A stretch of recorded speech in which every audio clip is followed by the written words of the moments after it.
সুপ্রিয় দর্শক শ্রোতা, আসসালামু আলাইকুম রহমতুল্লাহি ওবরাকাতু। সম্মানিত ভিউয়ার্স, আজকে আমরা শিখব কালিমা কয়টি ও কী কী, প্রত্যেকটা অর্থ সহকারে শিখব। সম্মানিত ভিউয়ার্স, আমি আর কথা না বাড়িয়ে মূল পর্ব শুরু করছি। লক্ষ্য করেন কালিমা সমূহ। এক নম্বর কালিমা, কালিমা তৈয়িবা। লা ইলাহা ইল্লাল্লাহু মুহাম্মাদুর রাসূলুল্লাহ। উচ্চারণ, বাংলা উচ্চারণ সহ এখানে দেওয়া আছে। যারা আরবি মিলাতে পারেন না, আপনারা এখান থেকে চাইলে বাংলা উচ্চারণ মিলিয়ে নিতে পারেন।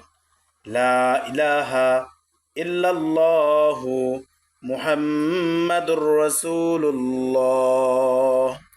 অর্থ, এই কালিমা তৈবার অর্থ হচ্ছে আল্লাহ ছাড়া কোনো উপাস্য নাই।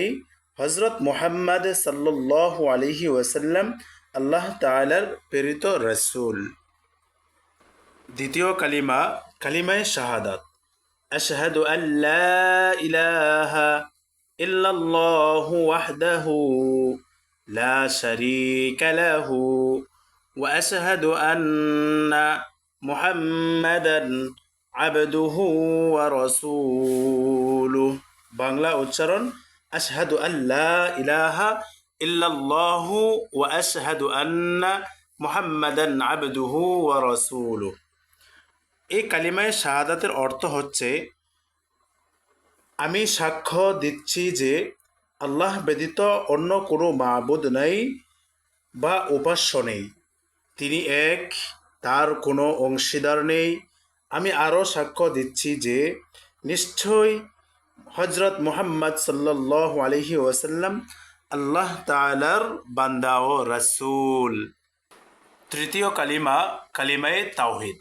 লা ইলাহা ইল্লা আনতা ওয়াহিদান লা সানিয়া লাকা মুহাম্মাদুর রাসূলুল্লাহি ইমামুল মুত্তাকিনা রাসূলু রাব্বিল আলামিন। বাংলা উচ্চারণ, লা ইলাহা ইল্লা আনতা ওয়াহিদান লা সানিয়া লাকা মুহাম্মাদুর রাসূলুল্লাহি ইমামুল মুত্তাকিনা রাসূলু রাব্বিল আলামিন। কালিমা তাওহীদের অর্থ হচ্ছে হে আল্লাহ, তুমি ছাড়া উপাস্য নেই, তুমি ছাড়া উপাসনার যোগ্য আর কেউ নেই, তুমি একক, তোমার কোনো দ্বিতীয় নেই। হজরত মুহাম্মদ সাল্লাল্লাহু আলাইহি ওয়াসাল্লাম ধর্ম বিরোধের নেতা এবং বিশ্ব প্রতিপালকের রাসূল। চতুর্থ কালিমা, কালিমায়ে তামজিদ। লা ইলাহা ইল্লা আনতা নূরান ইয়াহদিয়াল্লাহু লিনূরিহি মান ইয়াশাউ মুহাম্মাদুর রাসূলুল্লাহি ইমামুল মুরসালিনা খাতামুন নবিয়্যিন। বাংলা উচ্চারণ, লা ইলাহা ইল্লা আনতা নূরান ইয়াহদিয়াল্লাহু লিনূরিহি মান ইয়াশাউ মুহাম্মাদুর রাসূলুল্লাহি ইমামুল মুরসালিনা খাতামুন নবিয়্যিন। কালিমায়ে তামজিদের অর্থ হচ্ছে হে আল্লাহ, তুমি ছাড়া কোনো উপাস্য নেই, তুমি একটি নূর, যাকে ইচ্ছা তাকে দান করো।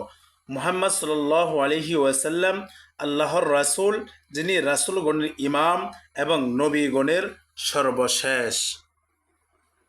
5 নম্বর কালিমা, কালিমা রদ্দে কুফর।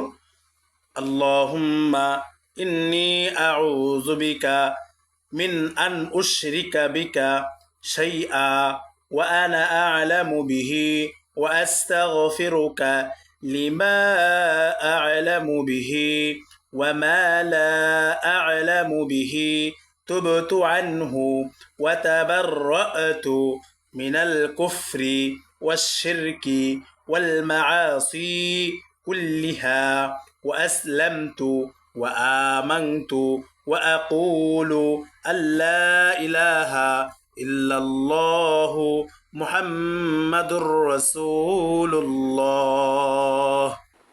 কালিমায়ে রদ্দে কুফরের অর্থ হচ্ছে হে আল্লাহ, আমি তোমারই দরবারে আশ্রয় প্রার্থনা করি যেন কাউকে তোমার সাথে অংশীদার স্থাপন না করি। আমার জ্ঞানের সীমারেখার ভিতরের ও বাহিরের সকল প্রকার পাপ থেকে ক্ষমা চাচ্ছি এবং তা থেকে তাওবা করছি।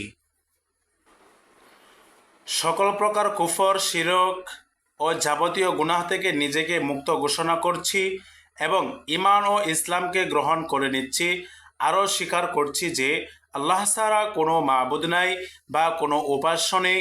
হযরত মুহাম্মদ সাল্লাল্লাহু আলাইহি ওয়াসাল্লাম আল্লাহর রাসূল। পঞ্চম কালিমা ইমানে মুজমাল।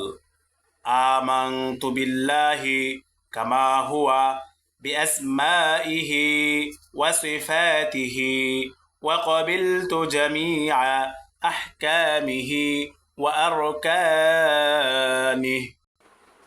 ইমানে মুজমালের অর্থ হচ্ছে আমি সর্বাধিক নাম এবং গুণ বিশিষ্ট আল্লাহর উপর বিশ্বাস স্থাপন করলাম এবং তার আদেশ বিধানসমূহ মেনে নিলাম। ষষ্ঠ কালিমা ইমানে মুফাসসাল। আমানতু বিল্লাহি ওয়া মালাইকাতিহি ওয়া কুতুবিহি ওয়া রুসুলিহি ওয়াল ইয়াউমিল আখিরি ওয়াল কদরি খাইরিহি ওয়া শাররিহি মিনাল্লাহি তাআলা ওয়াল বা'সি বা'দাল মাউত। এই ইমানে মুফাসসালের অর্থ হচ্ছে আমি আল্লাহ তাআলার উপর ঈমান আনিলাম, তার কিতাবসমূহের উপর, তার রাসূলগণের উপর, কিয়ামতের উপর, তাকদীরের উপর এবং মৃত্যুর উপর পুনরায় জীবিত হওয়ার উপর। এই সব কিছুর উপর আমি ঈমান আনিলাম বা বিশ্বাস করলাম।